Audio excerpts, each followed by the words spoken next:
May 19, 2000, the speculated but unexpected happened. A government and its cabinet taken hostage at gunpoint. A nation fell into anarchy. A George Speight would become a household name. And Fiji would try to stand on its feet again after its fall.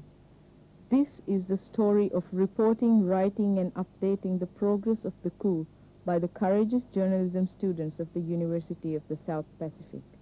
Well, it was very tough during the time because being deputy editor of Wansolwara, I have to help the editor in the daily newsroom rounds and so on. And since most of the regional students have gone home,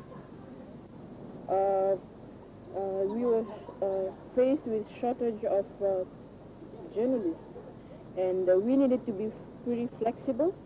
So story ideas needed to be thought out very well, and we have to draw up rounds to ensure that there were people down at Parliament, and there were people roaming around campus looking for news, and people monitoring the radio every minute, so in case any breaking news comes. And also there were good photographs that will need to be taken for our Pacific Journalism Online and also for our newspaper. The events of May 19 was a very practical experience for myself. In actual fact, I think it was 2 hours after the takeover of Parliament that I was actually in there with two of my colleagues from the Wansolwara news team, and we were able to be present in the very first press conference that was held by the rebels. I was fortunate enough to be on attachment while during the May 19th coup, and I was on attachment with Radio Fiji. And yes, I could say that I had first-hand experience of the coup. When on attachment, what is expected of us in a newsroom is similar to those, normal journalists, and I hope that I was professional enough to portray a good picture of the journalism program. There was this incident about 2 weeks after the coup, where journalists, while we were staying in Parliament, I stayed there for 3 nights, and on the 3rd night, he comes out and has this press conference and leaves. And his human shield were apparently in a room close to where we were staying at the cafeteria, and they were smoking pot. So one of them goes really wild, and one of the media personalities who was there, one of the local radio station, comes running out and says, "Straight to the cafeteria area, now, and we had to run. And in that process, all the international journalists who were typing their stories out, using their fancy laptop and everything, while the local media, we were busy filing our stories using phones and whatnot. We had to run, and in that process, it was like a rugby match actually. Journalists tackling each other just to get to the cafeteria area. And I found that really hilarious afterwards. All working at the newsroom since the coup started, and a couple of days later, I got an opportunity to go to the Parliament as an assignment for our newspaper. And then I went with 2 of my colleagues, a Fijian and a Samoan. We went in there to see that George Speight was there talking outside to a crowd. So we were there listening to him. It was kind of weird for me to go in there because everyone was looking, since I look so Indian. But I have to say that everyone was kind of really nice in there. I mean, I didn't get harassed or anything. So we were listening to George Speight, and after he finished talking, we just wanted to go and ask him a few questions. And he just came up to me and shook hands, and I have to say he kissed me on my cheek. And that's when things started with me and my government.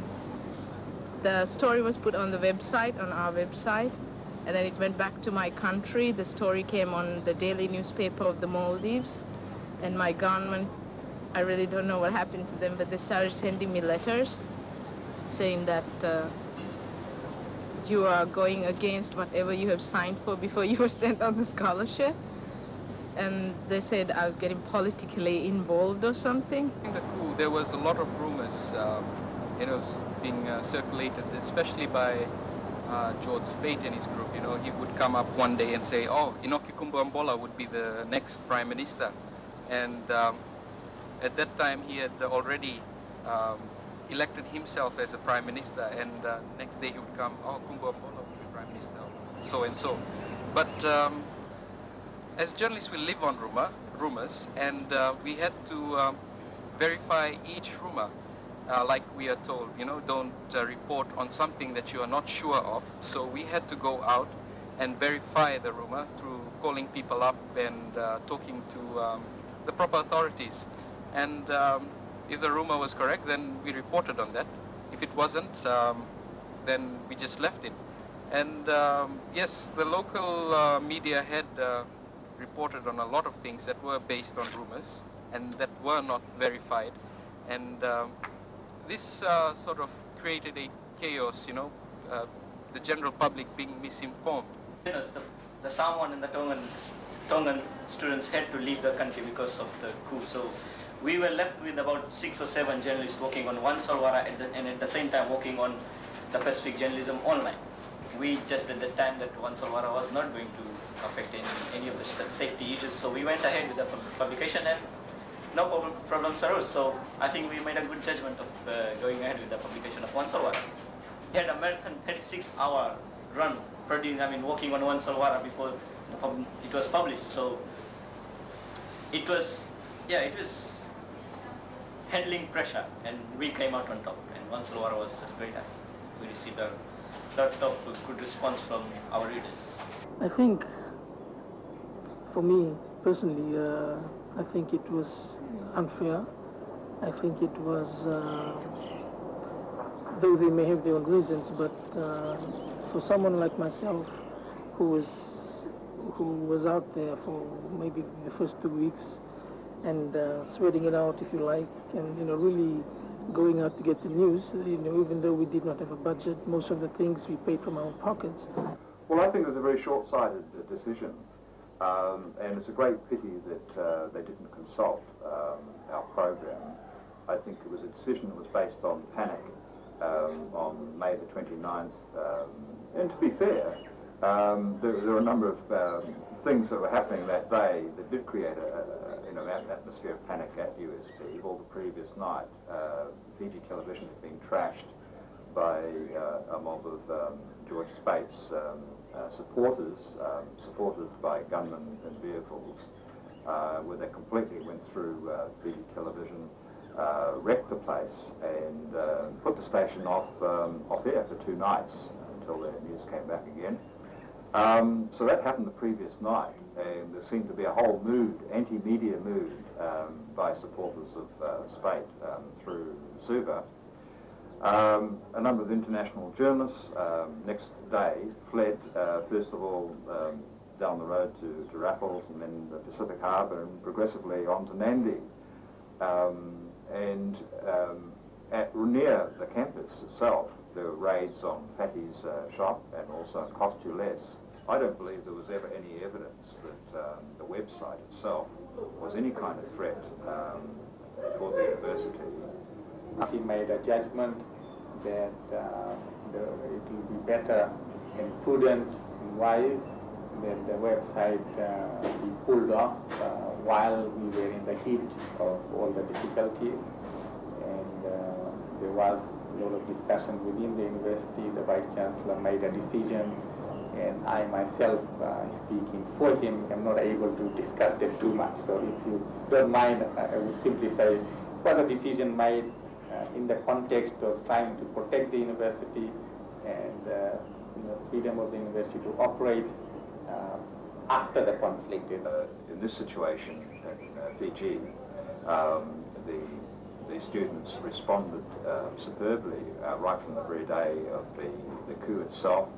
How everybody just went into action, and they were down on scene downtown Suva when the rioting and looting was going on, and every day over the next couple of months we had people who were so keen to be in Parliament, And they took more risks, I think, than the conventional journalists, because the ordinary journalists, local journalists, and the overseas journalists all had cars and such like. They can get down to Parliament in a fairly secure way. We, of course, have nothing like those sort of logistics. So many of our reporters were doing it the hard way, go through the bush tracks into Parliament, and this is one of the untold stories. You know, there was considerable risk. In fact, I didn't realise right at the beginning just how risky that was, because I hadn't realised that that was the means that some were actually going in to cover Parliament. But I thought on the whole that our students performed very professionally. They really rose to the occasion. I think that's the more fun of becoming a journalist. Sometimes you have to take risks. And I think the whole idea of this, what we did during the coup provided us with a training, with, I think, on-the-spot training that every journalist would, what shall I say, be faced with when they go out there into the real world. From that experience, I could say that, you know, the practical side of journalism is really a positive thing, and it needs to be encouraged more. I would say the coup was, covering the coup was an experience of a lifetime. That was a really good experience for me, especially in the field of, work as a student journalist. I think it gave me an opportunity to see something real live happening, though I know it was not a very good thing which happened to most of the Fijians. This was a unique journalism opportunity, and I believe that we used that opportunity to the best of our abilities.